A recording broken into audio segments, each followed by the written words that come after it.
Assalamualaikum warahmatullahi wabarakatuh. Kali ini Ibu pakai artificial nih, pita merah ya.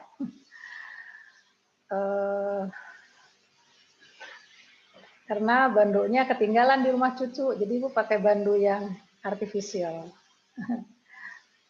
Gimana? Mudah-mudahan Anda sehat semuanya. Sehat dan senantiasa dalam lindungan Allah Subhanahu wa taala. Baiklah, saudara-saudara sekalian, kali ini Ibu akan melanjutkan memaparkan ketahanan nasional, ya. Yang video pertama itu tentang konsep ketahanan nasional. Nah, sekarang yang kedua ini adalah tentang implementasi ketahanan nasional di dalam kehidupan berbangsa dan bernegara.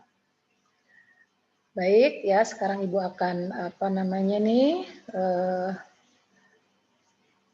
share screen ya. Share. Tadi kemarin sampai sini ya. Oke, kita lanjut ya.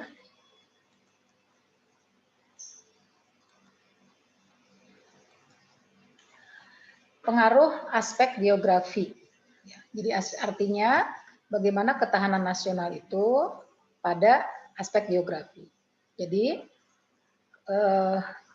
pada video yang pertama tentang ketahanan nasional sudah Ibu jelaskan bahwa ketahanan nasional itu adalah kondisi, ya, kondisi dan konsepsi. Nah, makanya dalam mempelajari geografi ini, dalam mempelajari Astagatra, ya, yang pertama geografi itu kita harus tahu bagaimana kondisi dari geografi.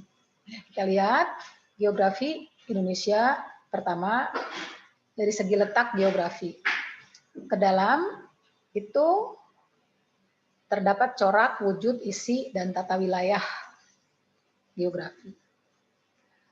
Keluar itu melihat situasi dan kondisi hubungan antar negara yang mempengaruhi kehidupan bangsa Indonesia. Dari segi kondisi geografi Indonesia, negara Indonesia adalah negara kepulauan, berada di garis khatulistiwa dan kondisinya subur, ya, beriklim tropis. Sedangkan dari segi wujud, Indonesia adalah merupakan percampuran antara perairan dan darat. Perairan itu 3 dibanding 2 darat. Di dalam wujud ini ada fisiografi lengkap. Disitulah ada potensi lembah, gunung, sungai, daerah subur dan tak subur, iklim, vegetasi, dan hewan. Nah, misalnya kita akan memanfaatkan wujud ini, salah satunya misalnya daerah tidak subur. Daerah tidak subur itu bisa dibuat lahan perumahan, lahan industri. Nah, jangan sampai misalnya lahan subur dibuat perumahan. Nah, lahan subur itu untuk pertanian, misalnya seperti itu, sehingga kondisi dan konsepsinya itu cocok. Kemudian yang berikutnya adalah luas wilayah. Di Indonesia ini luas wilayahnya tidak terkontrol, sehingga ada klaim terhadap pulau pinggiran, contohnya Sipadan dan Bingitan, ya. Itu menjadi sekarang sudah tidak lagi menjadi sengketa karena Sipadan dan Bingitan itu sudah menjadi milik Malaysia.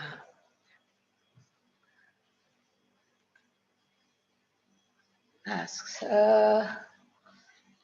jadi inilah kondisi geografi. Dari kondisi inilah apa konsepsi yang akan dibuat, ya. Tadi contohnya sudah Ibu contohkan, misalnya di daerah subur ini konsepnya adalah pertanian. Di daerah tidak subur konsepnya perumahan atau industri. Gitu ya. Baik. Berikutnya adalah pengaruh aspek sumber kekayaan alam. Potensi sumber kekayaan alam itu ada di dirgantara, ada di permukaan bumi, ada di perairan, dan ada di dalam bumi. Jenisnya ada makanan, mineral, flora, fauna, energi. Sifatnya terbarukan dan tak terbarukan. Nah, pengelolaan sumber daya manusia adalah hasil dan daya guna untuk meningkatkan taraf hidup bangsa Indonesia. Untuk itu kita harus didiversifikasi kondisi daerah tidak terarah. Maksudnya apa? Maksudnya di suatu daerah itu pengelolaannya tidak terarah. Maksudnya misalnya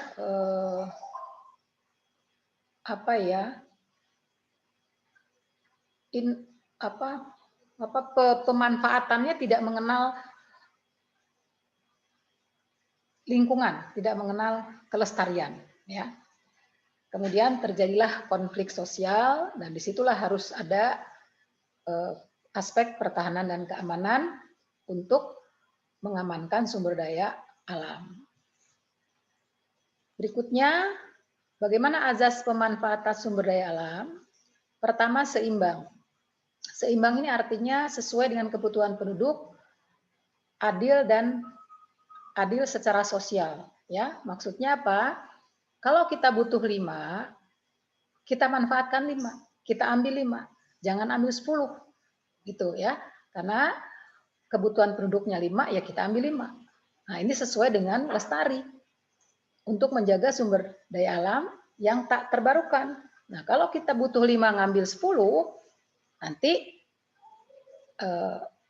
sumber daya alamnya rusak gitu.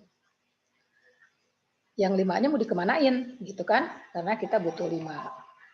Kemudian yang ketiga, berdaya saing, ya, memberikan nilai tambah, menghargai kerja bangsa sendiri. Contohnya, ya, kita dilarang ekspor rotan mentah, tapi kita boleh mengekspor rotan yang sudah jadi. Nah, karena apa? Karena bangsa Indonesia sudah memberi nilai tambah pada rotan, ya, gitu. Kemudian maksimal memanfaatkan seluruh unsur, jangan ada yang dibuang, ya. Misalnya pohon kelapa. Pohon kelapa itu kita manfaatkan dari mulai daun, batang, buah, ya, buah mudanya, bunganya, kemudian batang akarnya juga, ya, lidinya dan sebagainya, ya, seperti itu. Jadi jangan kita hanya ngambil memotong pohon kelapa hanya dimanfaatkan batangnya saja untuk konstruksi bangunan misalnya begitu, ya. Jadi dimanfaatkan semuanya. Berikutnya adalah azas pemanfaatan ini memerlukan iptek.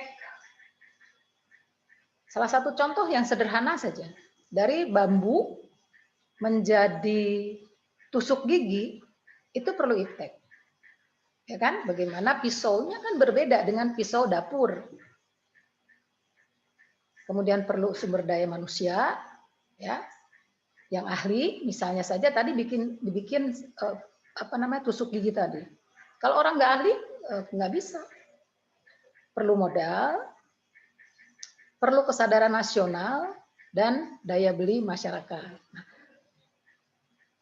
sumber daya alam sudah dimanfaatkan, tapi daya beli masyarakat rendah, ya percuma, ya, tetap saja ketahanan nasional tidak akan baik. Nah, dengan ini semua tadi, maka kesejahteraan dan keamanan itu akan meningkat. Nah, kesejahteraan keamanan meningkat berarti tujuan nasional tercapai. Ya, sudah dibahas tujuan nasional itu apa? Kesejahteraan dan keamanan, ya. Lihat video-video sebelumnya. Baik, berikutnya apa ya? aspek demografi atau kependudukan. Ya. Kependudukan ialah, jadi kalau ada Menteri Kependudukan itu kerjaannya apa sih? Nah, kerjaannya ini nih, mengatur, mengendalikan, memanfaatkan struktur, jumlah penduduk, persebaran penduduk, kualitas penduduk agar dapat berperan dalam pembangunan nasional. Ini, ya. Nah, struktur komposisi atau komposisi ini adalah susunan berdasarkan umur, kelamin, agama, suku bangsa, tingkat pendidikan dan sebagainya. Jadi misalnya ya,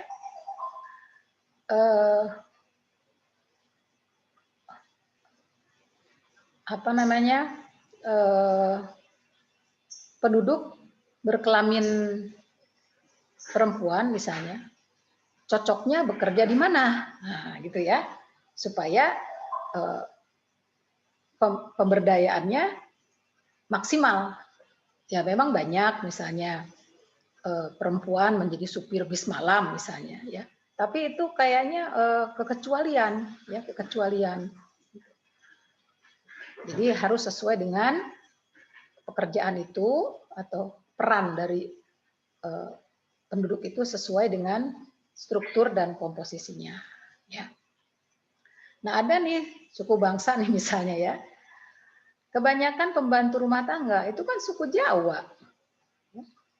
Kenapa? Ya karena memang orang Jawa itu punya karakter nurut, ya kan? Terus mengabdi dan sebagainya, gitu ya. Jarang kan ada ART orang Batak misalnya, jarang kan? Makanya di suku-suku ini mempunyai karakter itu cocok nggak berperan dalam pembangunan nasional, ya? Cocoknya di mana begitu? Nah, jumlah kepadatan penduduk ya, itu dipengaruhi oleh kematian, kelahiran, perpindahan. Jumlah penduduk harus seimbang dengan lapangan pekerjaan. Nah, seperti di Jakarta ini jumlah penduduknya sudah banyak, ya, sehingga lapangan pekerjaannya kurang, akhirnya muncullah kejahatan. Nah, kalau jumlah penduduknya tinggi, maka ada program keluarga berencana, ya, mengatur jumlah penduduk yang tadi sudah dikatakan kependudukan tadi ya. Persebaran penduduk ya harus ideal, merata, dapat memenuhi kebutuhan hidup aspek kemanusiaan cenderung bertempat yang dapat menjamin hidup ekonominya. Nah, saudara, manusia ini cenderung tinggal di tempat yang dapat menjamin hidup ekonominya. Misalnya nih ya, ibu itu dulu tinggal di Bandung. Terus kenapa ibu pindah ke Jakarta, Politeknik Negeri Jakarta ini? Dulu kan Politeknik Negeri Bandung ibu di sana. Karena ibu ikut suami yang bekerja di Jakarta. Nah, dengan ikut suami inilah ibu menjadi sejahtera dari segi lahir dan batin. Nah, kemudian sehingga terjadilah ada suatu daerah yang penduduknya banyak dan penduduknya yang sedikit. Untuk itulah ada program transmigrasi ya untuk membuka pertumbuhan ekonomi baru. Misalnya Pulau Batam ya. Nah, dulu tuh Pulau Batam tuh nggak ada yang menghuni. Nah, sekarang udah penuh. Kenapa? Karena di sana menjadi pusat pertumbuhan baru ya. Begitu. Disebar jadinya ya. Kemudian dari segi kualitas penduduk ya, kualitas manusia itu dihitung dari segi fisik yaitu sehat, gizi dan bugar, sedangkan non fisik itu dilihat dari segi kecerdasan, mental, mandiri, ulet dan keimanan. Semua ini didapat dengan pendidikan ya. Bu, masa sih sehat itu harus sekolah? Ya.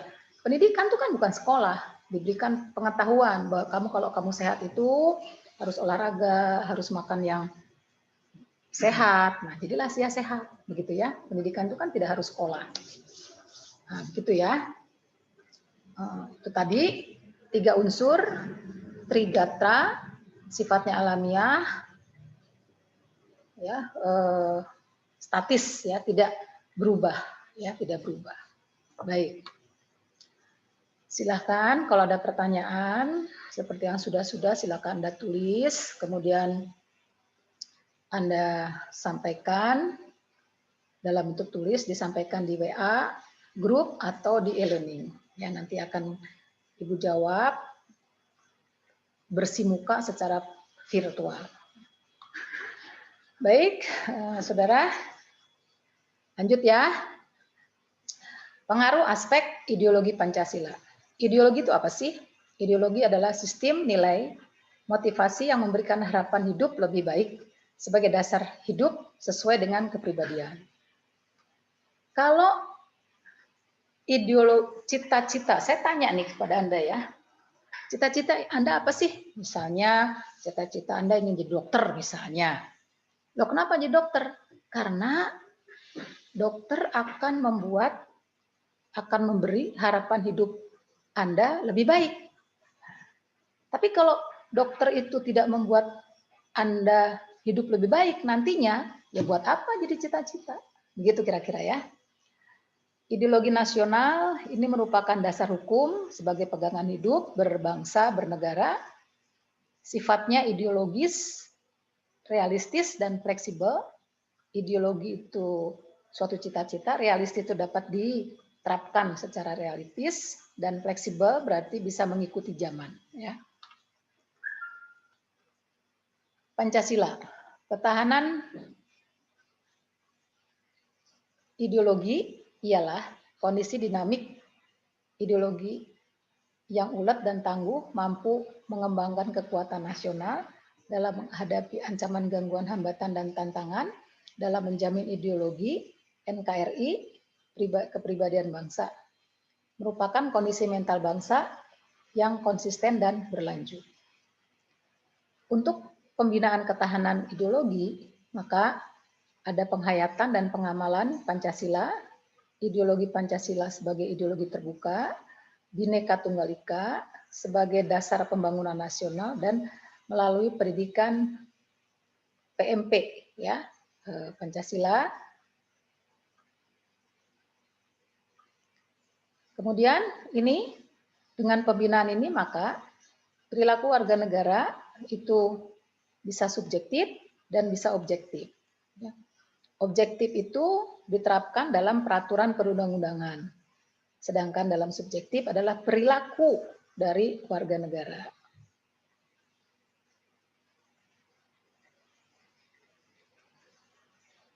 Yang berikutnya, gatra yang berikutnya adalah gatra politik, ya, pengaruh aspek politik. Politik adalah kekuasaan pemerintah penentu kesejahteraan dan keamanan. Jadi goal dari politik adalah pemerintah, kekuasaan pemerintah. Pemerintahlah yang menentukan kesejahteraan dan keamanan bagi bangsa dan negaranya. Unsur politik itu ada satu, struktur politik, yaitu yang menyalurkan aspirasi rakyat, kader, pimpinan nasional. Proses politik adalah pemilu, ya, untuk mendapatkan kekuasaan. Budayanya, budaya pemilu itulah hak dan kewajiban warga negara. Komunikasi politik adalah antara pimpinan nasional dan rakyat dalam berbangsa dan bernegara. Jadi misalnya presiden memberikan arahan, ya, kepada rakyatnya, himbauan pada rakyat untuk senantiasa memakai masker misalnya. Nah, itu adalah komunikasi politik. Politik dalam negeri, di dalam negeri, DN itu dalam negeri ya, merupakan supremasi hukum, mekanisme politik beda, tak mendasar, enggak masalah ya. Jadi politik yang berbeda paham tapi tidak mendasar itu tidak menjadi masalah. Pimpinan nasional, aspirasi Pancasila, Undang-Undang Dasar 45, dan Wawasan Nusantara. Komunikasi, pemerintah, dan rakyat. Sarana politik adalah kepentingan nasional, maksudnya politik luar negeri ya. Nah, politik luar negeri itu merupakan kepentingan nasional yang bebas aktif, produktif, proaktif, moderat, kenyal, dan daya suai. Meningkatkan kerjasama internasional, ini program-programnya, bersahabat dan berkesambungan dengan negara berkembang, citra positif, membangun citra positif, mengkaji lingkungan global, memperkecil ketimpangan antar bangsa, mewujudkan tata dunia baru, dan meningkatkan sumber daya manusia. Gimana? Ada pertanyaan? Ini nenek-nenek nih ya. Nah, kayak ibu nih sekarang nih. Ya, tapi dulu ibu masih muda juga nih, pernah muda ya. Bagaimana ketahanan politik? Ketahanan politik adalah menjamin politik Indonesia, NKRI, Pancasila, Undang-Undang Dasar 45, politik sehat, dinamis, dan stabil. Bagaimana dengan pengaruh aspek ekonomi? Ekonomi adalah hubungan antara manusia, barang, dan jasa, yaitu produksi, distribusi, dan konsumsi. Dalam Undang-Undang Dasar 45, sistem ekonomi itu usaha bersama dan kekeluargaan. Produksi penting yang merupakan hajat hidup orang banyak dikuasai oleh negara. Bumi dan sumber kekayaan alam dikuasai negara untuk sebesar-besarnya kemakmuran rakyat. Untuk itulah maka dari segi ekonomi ya harus dibuat iklim usaha yang sehat. Manusia dan iptek terus dikembangkan, menyediakan barang dan jasa, dan menghargai lingkungan hidup. Kenapa? Karena hidup kita itu ada di lingkungan ya, sehingga ini harus kita hargai, kita lestarikan agar kita tetap bisa hidup ya di dalam sebuah lingkungan. Nah, dalam menghadapi globalisasi, ekonomi kita harus tetap bertahan. Ya, dengan cara apa? Stabilitas ekonomi yang sehat dan dinamis, mandiri atau berdaya saing, mewujudkan kemakmuran adil dan merata. Pembinaannya seperti apa agar bisa seperti ini dan menghadapi globalisasi? Mewujudkan kemakmuran, keadilan, merata, dan menjamin pembangunan nasional. Ekonomi rakyat menghindari free fight liberalisme, etatisme, dan monopoli dan monosomi. Seimbang struktur ekonomi, pertanian, industri, dan jasa. Ya, nih. Jadi harus seimbang ya, karena kalau sekarang ini banyak jasa, misalnya sekarang ini jasa antar, jasa antar ya. Tapi nggak ada yang diantar kan nggak mungkin gitu ya, jadi harus seimbang. 3 pelaku ekonomi harus tumbuh, merata, dan stabil.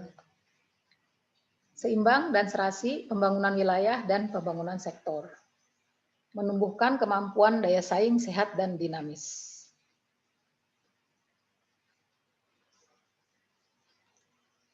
Bagaimana dengan pengaruh aspek sosial budaya? Sosial budaya itu ada 2 kata ya, sosial dan budaya. Sini disingkat dengan sosbud. Sosial itu adalah pergaulan antar manusia, sedangkan budaya adalah hasil karya manusia. Dari 2 ini, sosial dan budaya ini muncul cipta, karsa, dan karya. Ini fokus budayanya organisasi, lingkungan hidup, psikologi, dan sejarah. Ini ya prinsip dari sosial budaya adalah kebersamaan, senasib seperjuangan, struktur sosial. Ini seperti misalnya ayah sebagai kepala keluarga, ya kan? Itu mempunyai fungsi, peran, ya, dan profesi. Ibu juga sebagai ibu rumah tangga, ya, itu mempunyai peran, fungsi, dan profesi. Kemudian vertikal dan horizon memudahkan tugas sosial. Misalnya ada direktur, ada OB misalnya, ya. Nah, kalau tidak ada OB kan akan sulit melaksanakan tugas sosial. Nah, bagaimana budaya daerah? Budaya daerah ini, setiap budaya ada yang disebut dengan lokal jenius, ya, kerangka hidup dalam sosial budaya Indonesia. Misalnya lokal jenius itu adalah kearifan lokal, ya. Misalnya saja Garut. Garut itu kalau ingat Garut kan ingat apa coba? Dodol. Nah, itulah kartu trufnya, ya. Kartu trufnya Garut itu adalah dodol, misalnya begitu. Budaya nasional sifatnya religius, kekeluargaan, selaras dengan rakyat, merupakan interaksi budaya asing dan budaya daerah. Misalnya budaya Betawi yang namanya saksofon itu loh, ya. Nah, itu juga pengaruh dari Cina, ya. Jadi sudah menyatu menjadi budaya Betawi. Integrasi nasional ragam budaya sebagai faktor perekat. Kemudian budaya dan alam lingkungan pemanfaatan yang lestari untuk ekonomi, ya. Oke. Nah, ketahanan sosial budaya itu seperti apa? Budaya yang dijiwai oleh kepribadian bangsa, beriman dan bertakwa, rukun, bersatu, cinta tanah air, berkualitas, maju, sejahtera, selaras, serasi, seimbang, menangkal budaya asing yang tidak sesuai. Yang tidak sesuai, ya, kalau yang sesuai ya kita ambil, ya.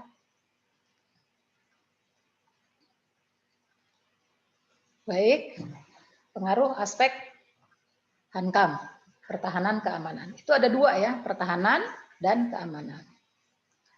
Undang-Undang Dasar menyatakan bahwa kemerdekaan, perlindungan, bela negara, upaya pertahanan keamanan bumi, air, dan sumber kekayaan alam.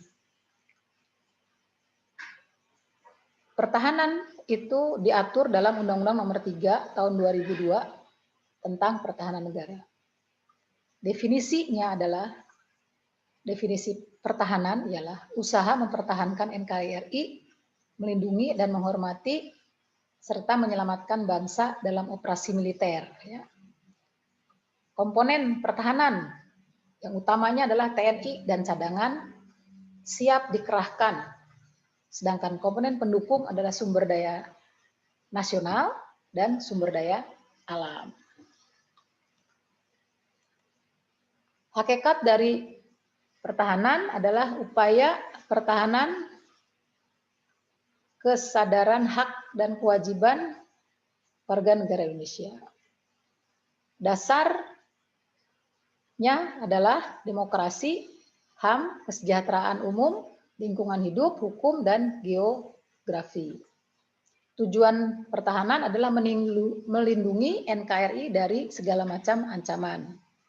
Fungsinya adalah mewujudkan pertahanan wilayah NKRI. Sistem semesta adalah rakyat, wilayah, sumber daya nasional, siap dini, maksudnya disiapkan secara dini, secara total, terpadu, terarah, dan berlanjut, ya, untuk menghadapi tantangan pertahanan. Baik, sekarang penyelenggaraannya seperti apa? Penyelenggaraan pertahanannya, ya. Pembangunan, pembinaan, kemampuan, dan daya tangkal, ya, ada dalam pasal 27 ayat 3, 30, ayat 1 Undang-Undang Dasar 45, ya, yaitu apa? Tiap-tiap warga negara berhak dan wajib dalam bela negara. Semua warga negara berhak dan wajib dalam upaya pertahanan keamanan, ya. Nah, bentuknya salah satunya adalah dengan mata kuliah PKN, LATMIL, latihan militer, rela dan kewajiban berkorban, serta profesi yang diarahkan untuk bela negara, bukan melulu cari uang misalnya. Bagaimana pembinaannya? Pembinaan dari pertahanan keamanan adalah Presiden dan Dewan Pertahanan Negara. Prinsipnya berlanjut keragaman produktif industri teknologi militer. Nah, sekarang keamanan. Keamanan ini diatur dalam Undang-Undang Nomor 2 Tahun 2002 tentang Polri, Polisi Republik Indonesia. Tugas Polri adalah memelihara Kamtibmas, menegakkan hukum, melindungi, mengayomi, dan melayani masyarakat. Bantuan polisi khusus, penyidik PNS, dan swakarsa. Pembinaannya, pendidikan, pelatihan, tugas berjenjang, dan berlanjut, dan ada etika profesi. Tantangannya, supremasi hukum, HAM, globalisasi, demokratisasi, desentralisasi, transparansi, dan akuntabilitas, ya, tantangan dari Polri. Nah, nanti silahkan Anda baca teks lengkapnya di e-learning ya. Nanti ada pembelajaran dalam bentuk teksnya ya. Nah, bagaimana ketahanan Hankam? Pertama, pertahanan keamanan ya. Pertama, siap bela negara, mempunyai ketangguhan, kemampuan, kekuatan sistem pertahanan keamanan rakyat semesta. Kedua, bangsa Indonesia cinta damai tapi lebih cinta kemerdekaan. 3, menjamin perdamaian dan stabilitas nasional. 4, melindungi pembangunan nasional dan hasil-hasilnya. 5, pengadaan peralatan Hankam dari industri dalam negeri. Maaf nih, tipu. 6, pembangunan Hankam manusia yang berbudi. 7, Sabta Marga, kecil, profesi, efektif, efisien, dan modern. Kemudian Kamtibmas, kesadaran hukum, daya tangkal bangsa dilandasi kesadaran bela negara. Nah, ini pertahanan keamanan. Ya. Gimana? Itu tadi Pancagatra. Ya, jadi ingat Astagatra itu ada Trigatra dan Pancagatra. Trigatranya adalah geografi, sumber kekayaan alam, dan demografi. Ya. Kalau Pancagatranya ideologi, politik, ekonomi, sosial budaya, dan Hankam. Oke ya. Nah, lanjut. Apa ini? Nah, keberhasilan ketahanan nasional dari segi sistem politik, sistem politik yang dapat menyerap aspirasi rakyat lewat supra dan infrastruktur serta substruktur. Rakyat di legislatif, infrastruktur memberi peran kepada daerah. TNI Polri sebagai alat negara. Dari sistem ekonomi bertumbuh pada rakyat, masa depan mandiri, berdaya saing, ekonomi pusat pertumbuhan memanfaatkan agrobisnis, laut, dan wisata. Ya, nih ya, sekarang ini usaha wisata itu merupakan faktor ekonomi yang cukup maju ya. Kemudian dan usaha kreatif ya. Bagaimana dengan sistem sosial budayanya? Manusia, masyarakat beriman dan bertakwa, nasionalisme, beradab, bebas rasa takut, demokratis, disiplin, inovatif, harmonis, sara, damai, saling paham, dan saling dukung. Inilah yang disebut dengan national and character building. Bagaimana dengan sistem hukumnya? Yaitu mengatur, membela negara, mengayomi rakyat, meningkatkan harkat martabat rakyat, sadar hak dan kewajiban, serta produk hukum yang tertulis. Bagaimana dengan sistem Hankam? Menciptakan sistem pertahanan keamanan rakyat semesta yang tangguh, intensifkan pengelolaan Hankam. Ya. Apalagi ini, ini bahan diskusi, nanti silahkan Anda diskusikan. dan dilaporkan di e-learning. Baik, sekali lagi, kalau ada pertanyaan, ditulis di grup WA atau di e-learning, ya. Nanti akan Ibu jawab secara bersih muka di virtual. Baik, saya kira sekian dulu, ya. Mudah-mudahan Anda bisa paham, dan kalau kurang paham, silakan Anda buka teksnya, ya, teks ketahanan nasional di bab 8 kalau nggak salah, ya. Silakan, sekian dulu. Mudah-mudahan sekali lagi Anda sehat, ya, Anda happy, ya. Sekian dulu. Assalamualaikum warahmatullahi wabarakatuh. Waalaikumsalam. Nah, ini